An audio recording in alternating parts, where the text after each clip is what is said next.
627년 12월 페르시아의 왕자 카바드는 자기 아버지를 죽이기로 결심했습니다. 아버지 호스로 2세는 20년 넘게 페르시아를 다스린 대왕이었어요. 한때는 로마 제국 땅의 절반을 집어삼킬 뻔했던 정복자였죠. 근데 지금은 모든 게 무너지고 있었습니다. 군대는 거의 전멸했고 가장 믿었던 장군은 배신했고 적군이 수도 코앞까지 쳐들어온 상태였거든요. 그런데도 호스로는 끝까지 항복을 거부했어요. 페르시아 귀족들은 더 이상 희망이 없다는 걸 알았습니다. 그래서 왕자 카바드를 앞세워 반란을 일으켰고 호스로는 결국 친아들 손에 비참하게 죽었죠. 도대체 어쩌다 이 지경까지 온 걸까요? 세계 최강이던 페르시아 제국이 왜 이렇게 무너진 걸까요? 이 모든 건 25년 전 로마에서 벌어진 황제 살해 사건에서 시작됐습니다. 오늘은 그 이야기를 해볼게요.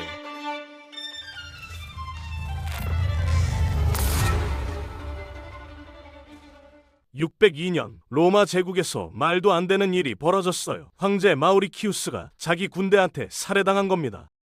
이유는 정말 어이없었어요. 그의 로마군이 발칸 지역에서 슬라브족을 크게 이겼거든요.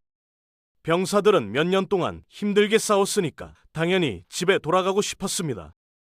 근데 마우리키우스 황제는 돈을 아끼겠다며 군대더러 그 추운 발칸에서 겨울을 보내라고 명령했어요. 전쟁터에서 고생한 병사들한테 이건 도저히 받아들일 수 없는 처사였죠.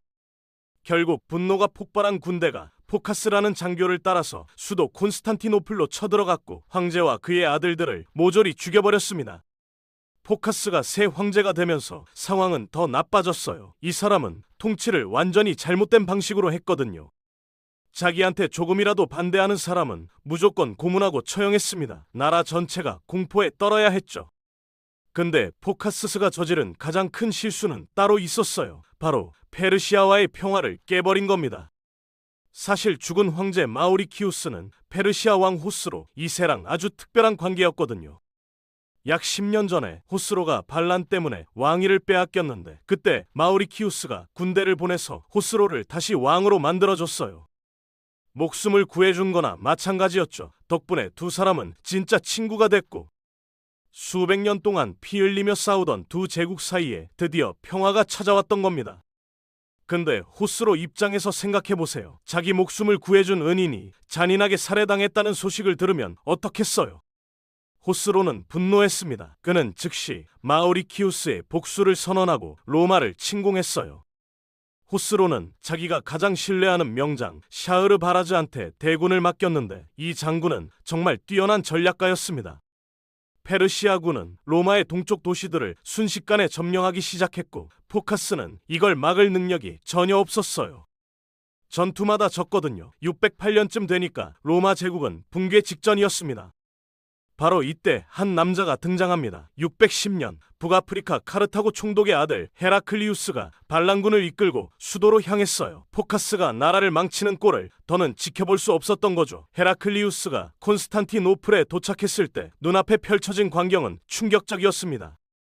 한때 자랑스러웠던 로마 시민들이 굶주리고 두려움에 떨고 있었거든요. 더 놀라운 건 포카스의 측근들이 보여준 반응이었어요. 황제의 처남이 직접 포카스를 붙잡아서 헤라클리우스 앞으로 끌고 온 겁니다. 자기 측근마저 등을 돌릴 정도로 포카스는 모두에게 미움받고 있었던 거죠. 헤라클리우스가 포카스를 보며 말했어요. 도대체 나라를 어떻게 다스린 거냐고요. 그러자 포카스가 비웃으면서 대답했습니다. 그래서 네가 더 잘할 수 있겠냐고요. 이 한마디가 헤라클리우스한테는 도전장처럼 느껴졌어요. 포카스는 처형됐고 헤라클리우스가 새 황제로 즉위했습니다. 하지만 그가 물려받은 상황은 최악이었어요. 그는 우선 페르시아랑 평화 협상을 시도했습니다. 마우리키우스를 죽인 원흉 포카스를 없애주니까 호스로도 전쟁을 멈출 거라고 기대했거든요. 하지만 호스로는 이미 복수 같은 건 까먹은 상태였어요. 왜냐면 그동안 로마 땅을 이렇게 많이 차지해본 적이 없었거든요. 이 좋은 기회에 왜 멈추겠어요? 호스로는 평화 제안을 딱 잘랐고 헤라클리우스는 싸우는 수밖에 없었습니다. 그래서 그는 큰 결심을 했어요. 황제가 직접 군대를 이끌고 전쟁터에 나가기로 한 겁니다. 이건 200년 만에 처음 있는 일이었어요. 측근들은 위험하다고 말렸지만 헤라클리우스 생각은 달랐습니다. 그동안 장군들한테 맡겼더니 전부 졌잖아요. 이제 직접 나서는 수밖에 없었죠. 613년 헤라클리우스는 거의 모든 군대를 동원해서 안티오크에서 페르시아군과 대결했습니다. 여기서 이기면 제국을 구한 영웅이 되는 거였어요. 헤라클리우스는 자신만만하게 전투에 뛰어들었고 결과는 참담한 패배였습니다. 완전히 박살났어요. 군대 대부분을 잃고 간신히 목숨만 건져서 도망쳤죠. 이 패배 이후 상황은 더 빠르게 나빠졌습니다. 몇 달 만에 페르시아군이 다마스쿠스를 점령했고 수천 명의 기독교인이 죽거나 노예로 끌려갔어요. 그 다음 해에는 예루살렘까지 함락됐습니다.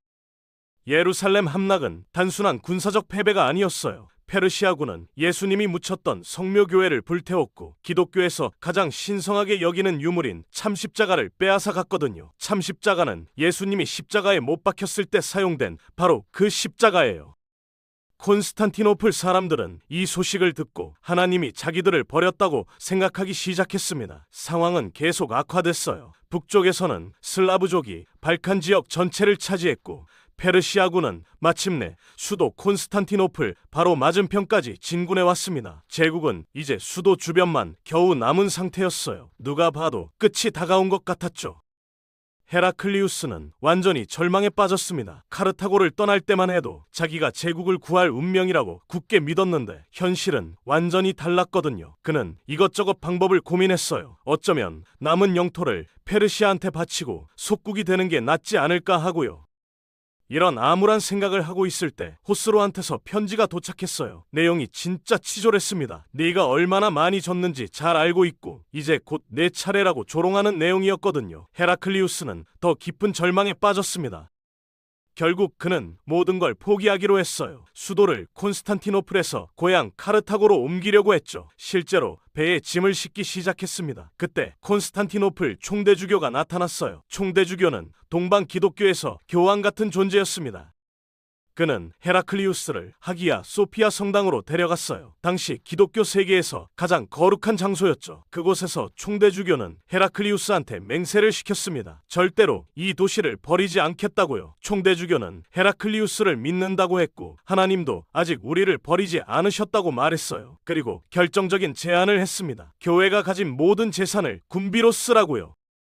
총대주교의 말이 헤라클리우스의 마음을 바꿨습니다. 그는 과거의 위기 때마다 제국을 구했던 위대한 황제들을 떠올렸어요. 황제의 의무는 마지막 순간까지 백성을 지키는 거잖아요. 아무리 상황이 안 좋아도 도망치면 안 되는 거였죠. 그런데 신기하게도 이때부터 흐름이 바뀌기 시작했어요. 페르시아의 명장 샤흐르바라즈가 갑자기 콘스탄티노플 공격을 멈추고 이집트 쪽으로 방향을 돌린 겁니다. 정확한 이유는 모르지만 페르시아군이 마치 콘스탄티노플을 잊어버린 것처럼 이집트 정복에만 집중했어요. 이건 헤라클리우스한테 귀중한 시간을 벌어줬습니다. 헤라클리우스는 이 기회를 절대 놓치지 않았어요. 그동안 수비만 하다가 계속 밀렸으니까 이제는 전략을 완전히 뒤집기로 했습니다. 공격으로 전환하는 거예요. 어차피 이대로 가면 망하는 거니까 차라리 싸우다 죽자는 각오였죠. 그는 도시에 있는 귀금속이란 귀금속은 다 모아서 녹여 군비를 마련했고 시민들도 모두 전쟁 준비에 힘을 보탰습니다. 모두가 이게 생존을 건 마지막 싸움이라는 걸 알았거든요. 헤라클리우스는 죽은 마우리키우스 황제가 남긴 전쟁 교본을 꼼꼼히 공부했고 병사들과 함께 밤낮으로 훈련에 매달렸어요. 병력은 많지 않았습니다. 겨우 로마 군단 하나 정도밖에 안 됐어요. 하지만 헤라클리우스가 직접 훈련시키면서 이들은 완전히 다른 군대로 다시 태어났죠. 황제는 병사들 앞에서 선언했어요. 너희가 바로 로마의 마지막 수호자들이라고요. 병사들은 황제와 함께 끝까지 싸우겠다고 맹세했습니다. 안티오크에서 처참하게 진 지 9년이 흐른 622년 4월 헤라클리우스가 드디어 움직였습니다. 그는 콘스탄티노플을 떠나면서 성벽을 한번 돌아봤어요. 어쩌면 이게 마지막일 수도 있었거든요. 깊게 숨을 들이쉬고 그리스도의 성화를 높이 들어 병사들에게 보여준 다음 제국을 되찾으러 출발했습니다. 그의 군대는 철저히 훈련됐지만 예비 병력은 없었어요. 딱 한 번만 치면 그걸로 끝이었습니다. 완벽하게 싸워야만 했죠. 헤라클리우스가 아나톨리아 지역에서 페르시아군과 맞붙었는데 이번에는 결과가 완전히 달랐어요. 헤라클리우스가 맨 앞에서 직접 싸우면서 지휘했고 병사들도 목숨을 걸고 싸웠습니다. 페르시아의 명장 샤흐르바라즈는 로마군이 이렇게 강해진 줄 전혀 예상 못했어요. 그는 패배하고 후퇴해야 했죠. 드디어 페르시아를 이긴 겁니다. 헤라클리우스는 멈추지 않고 계속 진격했어요. 곤자크라는 작은 마을에서 놀랍게도 페르시아 왕 호스로 본인과 맞닥뜨렸습니다. 호스로가 직접 군대를 끌고 나온 거예요. 호스로 입장에서는 여기서 이기기만 하면 모든 걸 손에 넣는 거였어요. 지금까지 정복한 땅을 전부 유지하고 역사상 가장 위대한 페르시아 왕으로 기억될 수 있었죠. 하지만 헤라클리우스는 호스로의 군대를 박살냈고 왕은 도망쳐야 했습니다. 전투가 끝난 후 헤라클리우스는 근처에 있던 페르시아의 중요한 신전을 찾아갔어요. 조로아스터교에서 가장 신성하게 여기는 대신전 중 하나였죠. 그리고 예루살렘에서 당한 일의 복수로 그 신전을 불태워버렸습니다. 로마군은 타오르는 신전을 바라보며 환호했어요. 드디어 본격적인 반격이 시작된 거였죠. 그때부터 헤라클리우스는 마치 질 수 없는 사람처럼 보였습니다. 625년에는 샤흐르바라즈의 야영지를 기습 공격했는데 그 명장은 제대로 옷도 못 챙겨 입고 허겁지겁 도망쳐야 했어요. 어느 강에서는 페르시아군이 다리를 막고 로마군의 진격을 저지하려 했는데 헤라클리우스가 직접 맨 앞에 서서 돌격을 이끌었습니다. 화살이 빗발치는 속으로 정면 돌파한 거예요. 페르시아군은 이런 무서운 기세에 버티지 못하고 무너졌죠. 그런데 바로 그때 고향에서 위기가 터졌어요. 샤흐르바라즈가 몰래 군대를 이동시켜서 콘스탄티노플 근처에 배치해 놓은 겁니다. 게다가 북쪽의 슬라브족, 아바르족과 손을 잡고 양쪽에서 동시에 공격하기로 했어요. 갑자기 콘스탄티노플이 무려 8만 대군에게 포위당했는데 헤라클리우스와 그의 군대는 저 멀리 페르시아 깊숙이 들어가 있었습니다. 헤라클리우스는 심각한 고민에 빠졌어요. 수도로 돌아가면 그동안 힘들게 이룬 전과를 전부 잃는 거예요. 하지만 돌아가지 않으면 수도가 함락될 수도 있었죠. 고민 끝에 그는 계속 전진하기로 결정했습니다. 콘스탄티노플이 진정으로 신의 도시라면 성벽이 지켜질 거라고 믿었거든요. 626년 적들이 수도를 공격했고 한 달 넘게 포위가 이어졌습니다. 하지만 성벽은 끝까지 버텼어요. 도시 안의 사람들은 정말로 신이 자기들을 지켜준다고 믿기 시작했고 그 믿음으로 더 용감하게 싸웠습니다. 결국 적들은 막대한 피해를 입고 물러났어요. 시민들은 거리로 쏟아져 나와 축제를 벌이면서 성모 마리아의 보호에 감사했습니다. 바로 이때 호스로가 결정적인 실수를 저질렀어요. 계속되는 패배에 화가 난 호스로는 샤흐르바라즈를 처형하라는 비밀 명령서를 썼거든요. 자기가 가장 믿던 최고의 장군을 죽이려고 한 거예요. 그런데 이 명령서를 헤라클리우스가 중간에서 가로챘습니다. 헤라클리우스는 여기서 정말 기가 막힌 짓을 했어요. 처형 명단에 페르시아 장교 400명의 이름을 몰래 추가한 다음 그 명령서를 샤흐르바라즈한테 보낸 거예요. 샤흐르바라즈가 그 문서를 읽었을 때 얼마나 분노했겠어요. 거의 10년 동안 목숨 걸고 왕을 위해 싸웠는데 돌아온 보답이 처형 명령이라니요. 그는 즉시 부하들을 모아서 이 사실을 알렸고 다 함께 전쟁에서 빠지기로 결정했습니다. 한순간에 페르시아는 최고의 장군과 가장 큰 군대를 동시에 잃어버렸어요. 상황이 완전히 뒤집힌 거죠. 이제 헤라클리우스는 전쟁을 끝낼 마지막 전투만 남겨둔 상황이 됐습니다. 하지만 한 가지 문제가 있었어요. 겨울이 빠르게 다가오고 있었거든요. 겨울에 싸우면 추위와 굶주림으로 병사들이 죽을 수 있었습니다. 현명한 선택은 일단 물러나서 봄까지 기다리는 거였죠. 병사들도 몇 달간의 격전으로 지쳐 있었고요. 하지만 페르시아도 역대 가장 약해진 상태였습니다. 지금 공격하면 전쟁을 완전히 끝낼 수 있었어요. 안전하게 가면서 적한테 회복할 시간을 주느냐, 지금 모든 걸 걸고 결정타를 날리느냐, 헤라클리우스는 홀로 깊은 고민에 빠졌습니다. 단 하루 만에 그는 결심했어요. 전부 다 걸기로요. 겨울이 시작됐는데도 로마군은 멈추지 않고 페르시아 깊숙이 진격했습니다. 627년 12월 니네베 근처에서 헤라클리우스가 일부러 도망치는 척했어요. 페르시아군이 덫에 걸려 쫓아왔고 신호와 함께 로마군이 갑자기 돌아서면서 치열한 백병전이 시작됐습니다. 로마군이 점점 우세해지자 페르시아 장군 라자드가 헤라클리우스를 향해 외쳤어요. 사나이답게 1대1로 붙자고요. 황제만 죽이면 전쟁이 끝나는 상황이었거든요. 헤라클리우스는 조금도 망설이지 않고 앞으로 나섰습니다. 두 사람이 서로를 향해 돌진했고 헤라클리우스가 단 한 방에 라자드를 쓰러뜨렸어요. 곧바로 두 명이 더 덤벼들었는데 그들도 베어버렸죠. 지휘관이 눈앞에서 죽는 걸 본 페르시아 병사들은 공포에 질려 도망치기 시작했고 로마군은 도주하는 적 6,000명을 추격해서 전멸시켰습니다.